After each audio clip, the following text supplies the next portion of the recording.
सर्वांना नमस्कार. मी राहुल कर्डिले, जिल्हाधिकारी नांदेड.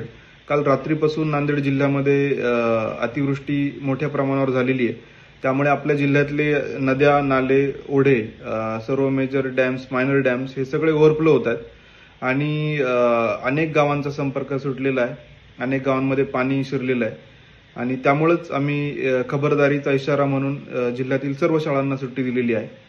त्याचसोबत महाविद्यालय पातळीवर निर्णय घेण्याचा अधिकार त्या उपविभागीय अधिकाऱ्यांना आम्ही दिलेला आहे. माझं सर्व नांदेडकरांना आव्हान आहे की आपण कुठल्याही अतिआवश्यक कामाशिवाय घराबाहेर पडू नये. आपण सुरक्षित ठिकाणी राहावं आणि विशेषतः विष्णुपुरीच्या कॅचमेंटमध्ये जो पाऊस पडतोय त्यामुळं नांदेड शहरामध्ये पण आता पाणी येण्याची शक्यता आहे. त्यामुळं विशेषतः जे सखल भागातले नागरिक आहेत त्यांनी सुरक्षित ठिकाणी शिफ्ट व्हावं. आम्ही सकाळीच आर्मीला कॉन्टॅक्ट केलेला आहे. ते थोड्याच वेळात नांदेडसाठी निघतील.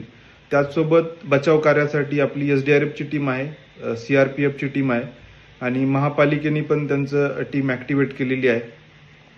तर आपण त्यांच्या कंट्रोल रूमला संपर्क साधावा.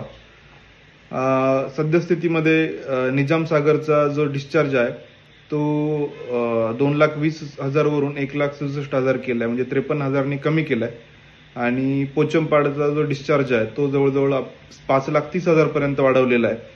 त्यामुळं अशी अपेक्षा आहे की 2-3 तासामध्ये आपल्याला त्यामध्ये थोडासा रिलीफ मिळेल. परंतु पुढचे 2-3 तास आपल्या नांदेडमध्ये पण अतिवृष्टी पाऊस पडण्याची शक्यता आहे. त्यामुळं आपण आपली खबरदारी नक्की घ्यावी आणि कुठली अडीअडचणीच्या काळात फ्लड कंट्रोल रूम आहे तिथं आपण संपर्क साधावा. धन्यवाद.